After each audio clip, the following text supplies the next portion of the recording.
जय हिंद, नमस्कार, जोहार साथियों। मैं बादल स्वागत करता हूं आपका अपने YouTube चैनल पर। आज हम लोग पॉलिटी के दूसरे चैप्टर की ओर आगे बढ़ रहे हैं।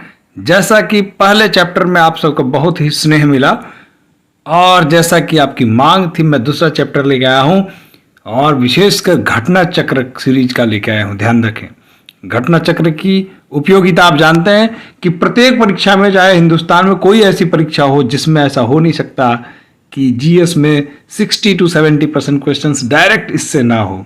इसलिए एक एक प्रश्न को ध्यान देकर देखें, ध्यान से सुने। आपके आने वाली आगामी सभी परीक्षाओं के लिए समान रूप से महत्वपूर्ण है। जहां पे जीएस है, ब्रिटिश ताज के शासनाधीन पारित अधिनियम के बारे में आज हम लोग पढ़ेंगे।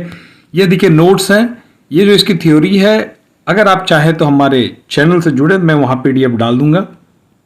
मेरे चैनल का जो नाम है टेलीग्राम का, वो बादल सर बोकारो के नाम से ही है। फिर मैं इसका लिंक भी डाल दूंगा डिस्क्रिप्शन में, आप जाके वहां से ज्वाइन कर सकते हैं और पीडीएफ प्राप्त कर सकते हैं। मेरा संकल्प है कि संपूर्ण घटना चक्र के जो 8 सीरीज हैं, मैं उन 8 सीरीज को कंप्लीट कराऊंगा। वो भी सब्जेक्ट वाइज, चैप्टर वाइज, मैं सबको कंप्लीट कराना है।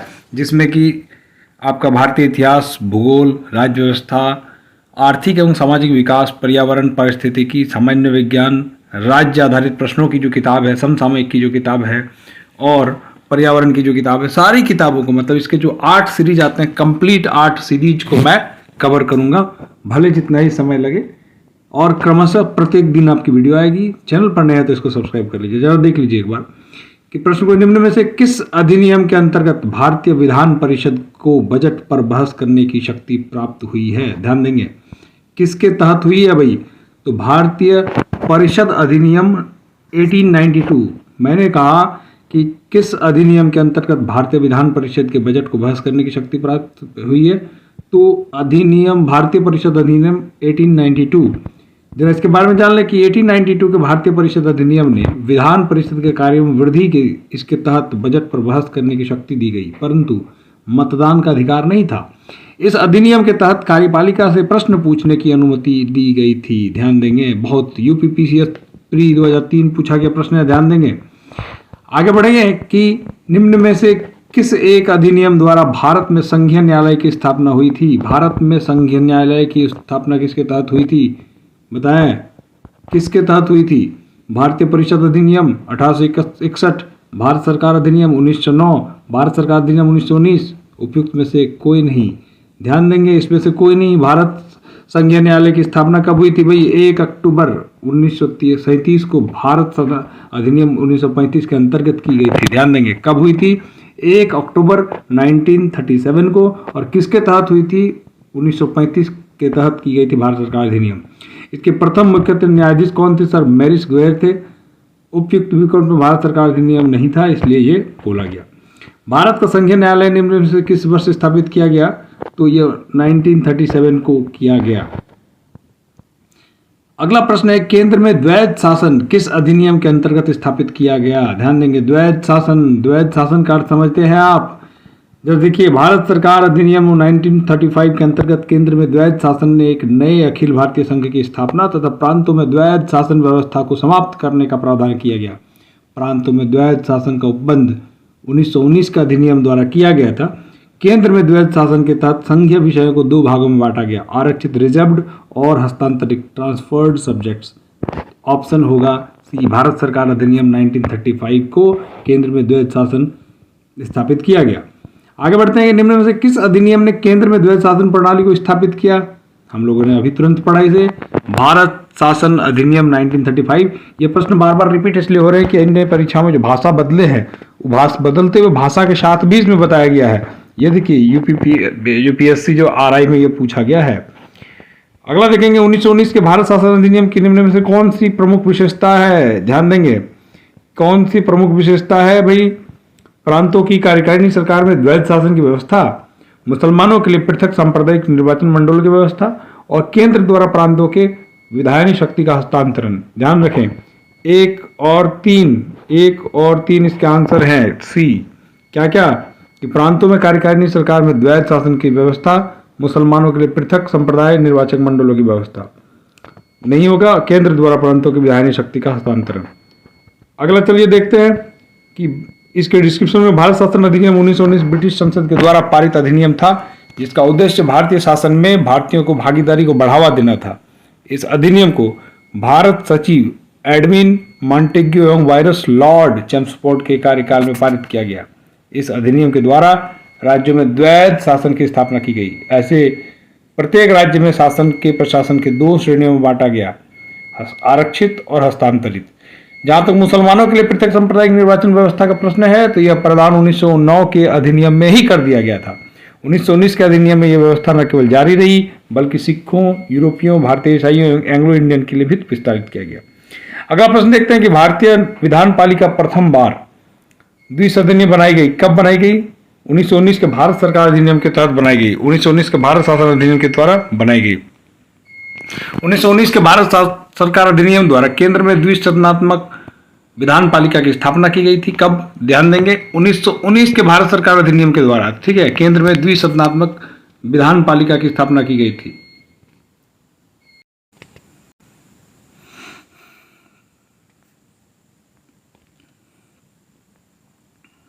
अब आगे बढ़ते हैं कि केंद्र में कौन सा एक्ट द्विसदनात्मक विधायक का लाया। कौन सा आया था? 1919 के तहत। इसका हमने डिस्क्रिप्शन पढ़ा अभी। अगला प्रश्न देखिए कि राष्ट्रपति के अध्यादेश निर्गत करने की शक्ति प्रेरित है किससे? भारत सरकार अधिनियम 1935 से। ब्रिटिश भारत में गवर्नर जनरल को 1861 के भारत परिषद अधिनियम से ही विधान परिषद की अनुमति के बिना अध्यादेश जारी करने की शक्ति प्राप्त थी। ध्यान देंगे, ठीक है। अगला देखिए कि केंद्रीय विधानसभा के निम्न में से कौन सा निर्वाचन भारत सरकार अधिनियम 1919 के तहत हुआ था? किसके तहत हुआ था, जरा देखेंगे किसके तहत हुआ था। ए और सी 1926 और 1945 के तहत हुआ था। अगला देखिए निम्न में से किस अधिनियम के द्वारा संवैधानिक निरंकुशता का सिद्धांत प्रवृत्त किया गया था? तो यह 1935 का भारत सरकार अधिनियम के तहत किया गया था।